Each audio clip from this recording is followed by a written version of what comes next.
Impact Family, impacting the world through healthy family.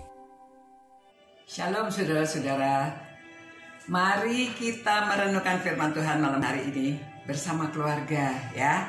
Saudara-saudara, pada waktu Yohanes dan Petrus itu bersaksi, dia sudah menyembuhkan orang yang lumpuh, tapi imam-imam orang Saduki itu mereka karena khawatir ya bahwa semakin banyak orang yang ikut percaya kepada Tuhan Yesus, mereka ditangkap, tapi akhirnya mereka dilepaskan.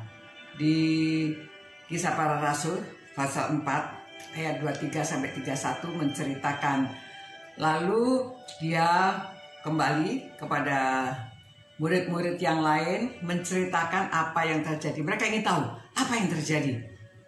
Imam-imam itu berkata apa pada waktu mereka diadili seperti gitu ya, dihadapkan kepada mereka. Lalu dia menceritakan apa yang terjadi.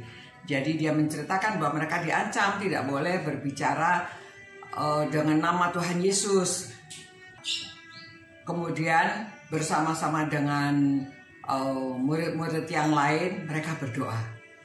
Jadi di sini dibilang doa jemaat. Nah, saudara, kita belajar setelah mereka berdoa itu Roh Kudus turun. Mereka dipenuhi Roh Kudus. Jadi bagaimana mereka bisa dipenuhi Roh Kudus? Apa yang mereka doakan? Ya, kita belajar doa apa yang disampaikan doa oleh jemaat ini, supaya kita juga sebagai gereja, sebagai pemimpin gereja, kita juga dapat merasakan bagaimana dipenuhi Roh Kudus. Ya, jadi pada waktu setelah mereka menceritakan, mereka mendengar ini dan mereka mengatakan, ini doanya ya, ya Tuhan, Engkaulah yang menjadikan langit dan bumi, laut dan segala isinya, dan oleh Roh Kudus dengan perantaraan hamba-Mu Daud, Bapa kami, Engkau telah berfirman. Ya, jadi dia mengagungkan Tuhan, kemudian dia mengutip dari firman yang pernah disampaikan dalam Mazmur ya, Mazmur 2 ini ya. Mengapa rusuh bangsa-bangsa? Mengapa suku-suku bangsa mereka-reka perkara yang sia-sia?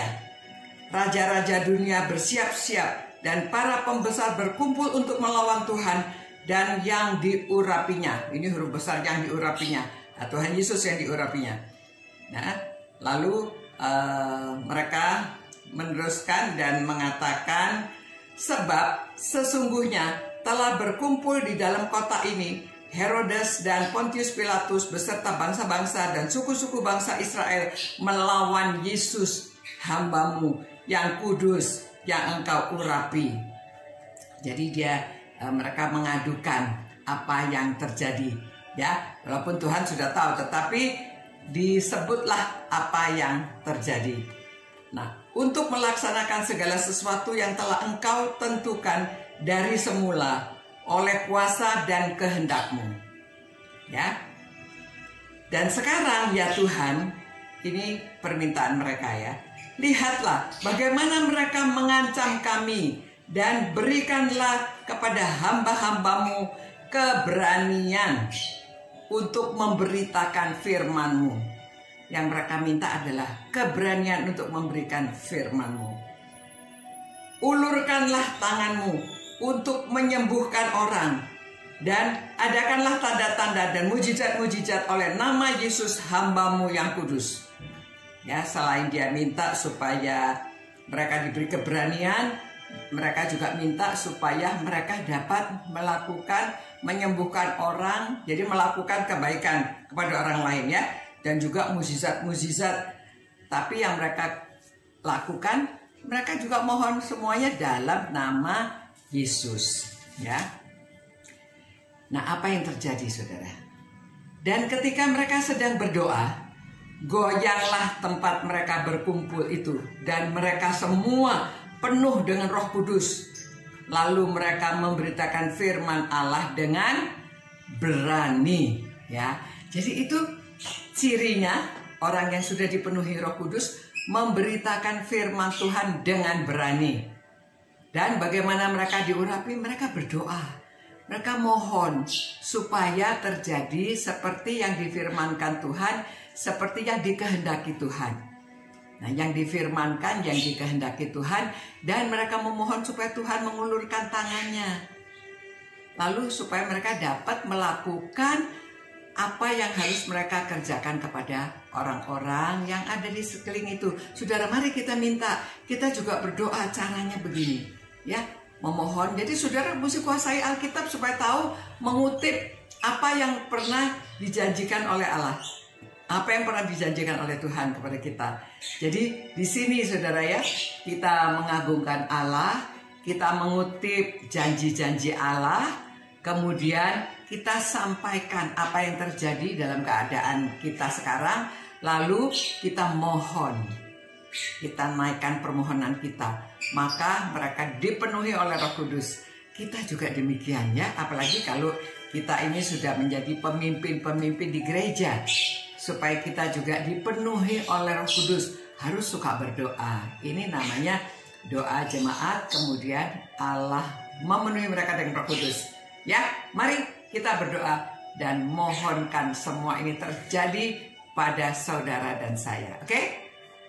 Tuhan, kami datang padamu dan kami sudah mempelajari firman-Mu. Kami tahu Tuhan bagaimana Engkau telah mencurahkan Roh Kudus, memenuhi Roh Kudus kepada pemimpin-pemimpin, orang-orang yang berdoa dan memohon keberanian untuk bersaksi. Memohon supaya mereka dapat melakukan mukjizat-mukjizat. Oleh sebab itu Tuhan, kami juga mohon Tuhan akan mengurapi orang-orang yang merenungkan firman-Mu ini, supaya kami juga dipenuhi dengan Roh Kudus. Kami memiliki keberanian dan kami dapat melakukan perbuatan-perbuatan seperti yang Tuhan kehendaki, apa yang harus kami lakukan. Terima kasih Tuhan. Demi nama Yesus Kristus kami berdoa dan memohonkan semua ini. Amin. Ya saudara-saudara, mari kita lakukan apa yang Tuhan ingin kita perbuat dalam kehidupan ini. Selamat malam. Sampai berjumpa pula. Ciao. Impact Family, impacting the world through healthy family.